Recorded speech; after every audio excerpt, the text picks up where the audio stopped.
trying to see if I can, do you have control of our, never mind, hold on, let me check for a second. Okay. Okay, this is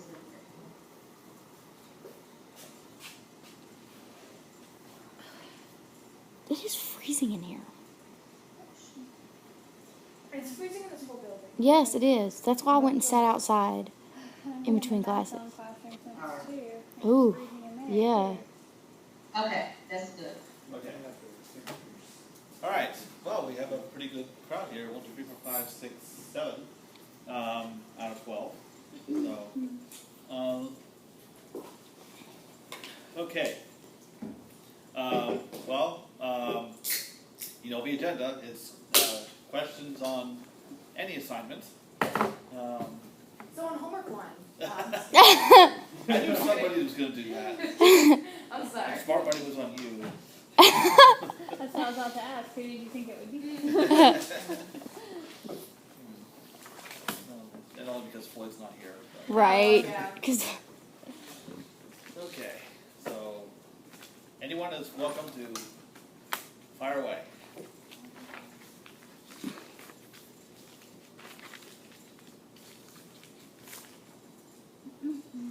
So I'm still having issues with number 2, homework 3, and I'm just going to try and chug through it, but my worry is that, so if I don't get 2A, I'm not going to get 2B, and I'm not going to get 2C.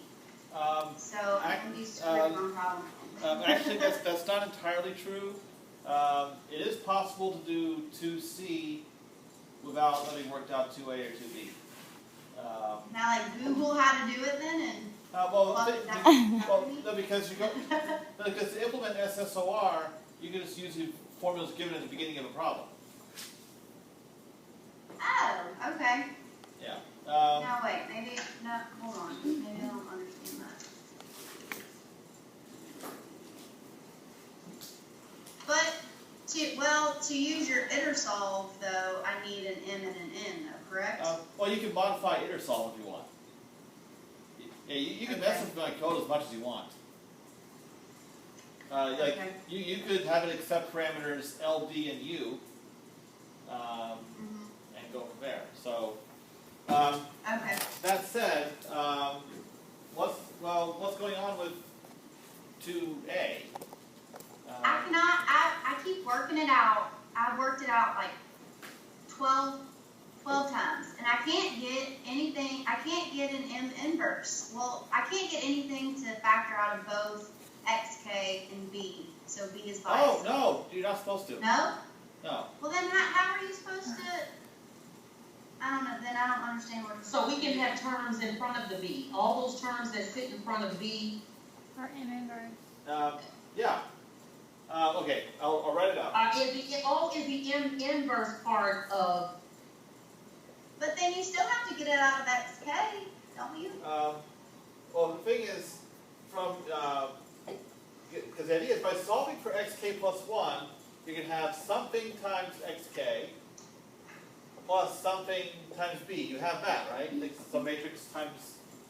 Yes. Yes. And that's as far as I can get. Yeah. Yeah. So this is whatever you have in front of xk is your s omega. That's your answer to part A. Okay. Right. And then this is going to be m omega inverse, and that just comes from a general iteration where you have mxk plus 1 is equal to nxk plus b, but then you just multiply both sides by m inverse.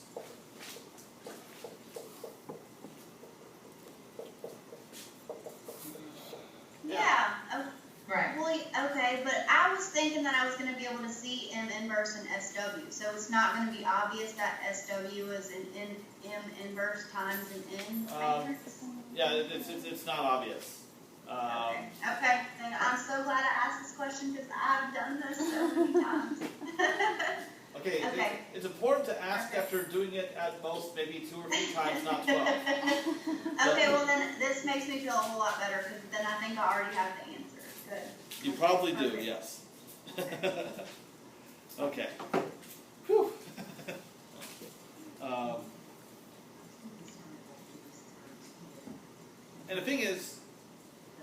possible to, whatever you get from these, it is possible to simplify them to a certain extent.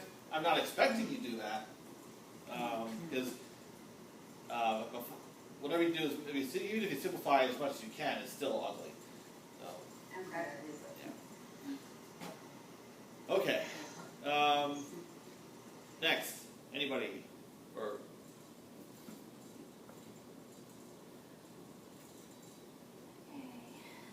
questions from here? Yeah. So,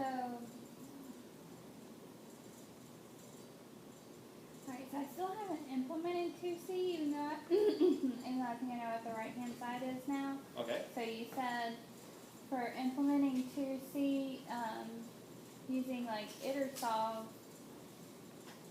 is that the way you suggest to do it? Changing the parameters to accept DL and U? Yeah, because and then using those equations that were given to begin with. yeah, because the key line in iter solve is, I think something like this: x is m backslash n times Right. x plus b. So what you could do, you have some choice here.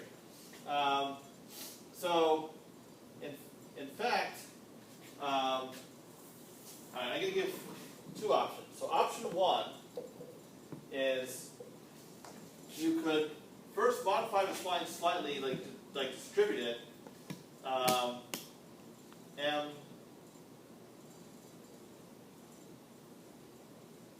times x plus m backslash b, and in here you could change this part to, you can construct your S matrix, your answer to part A, and put that there, and then your answer to part B would go here. So that's one way you could do it. Now, so that's one way you could do it that relies on your answers to parts 2A and 2B. Option two,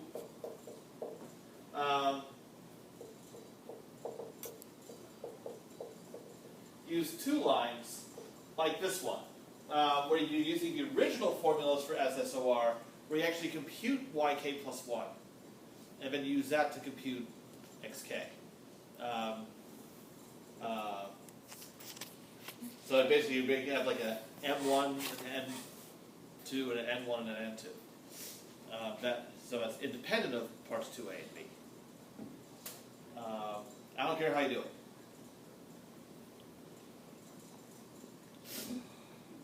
Okay. Now, there is one point I want to make about efficiency when you're coding something like this, because knowing what sort of answer you're supposed to have for parts 2A and B, if you make use of that. Okay, I'll give a simpler example so at least you can see what I'm talking about. Actually, yeah, let's switch forward. Okay. So if you have something like this, your S matrix is equal to something like C inverse D. I know it doesn't look like that, but you do have those kind of expressions. So,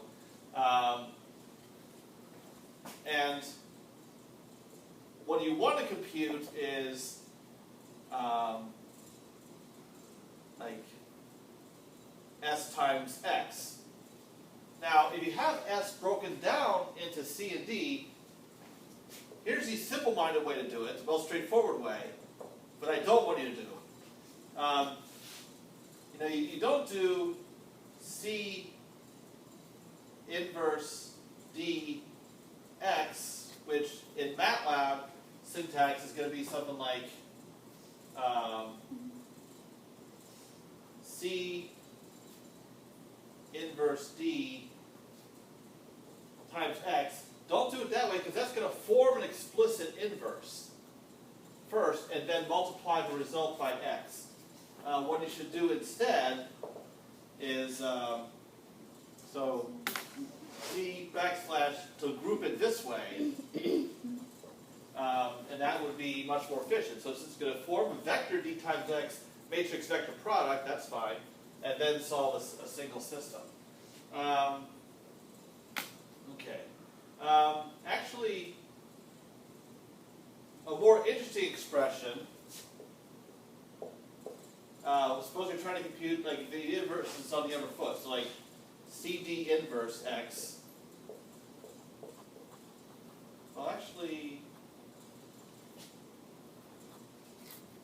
okay, I'm going to pile on more matrices here.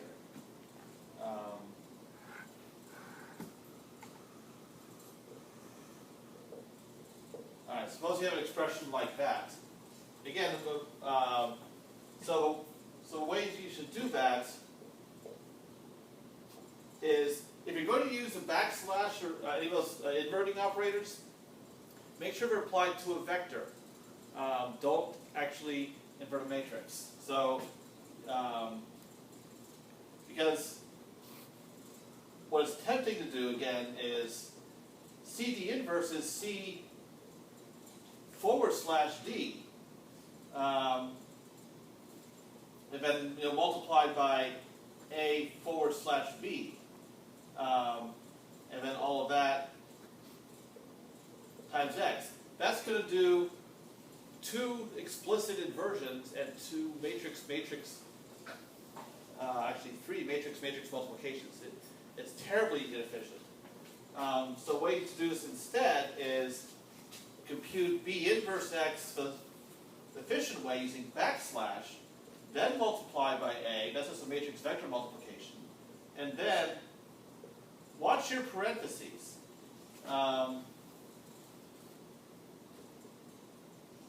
make sure that you're only doing matrix vector multiplications or solving a single system. So things like that. And the thing is, it's actually an interesting exercise because I went ahead and played around with the code this way. I actually did it both ways. The result of computation is basically the same, but you notice the difference in speed when you do it, when you avoid these order n cubed operations.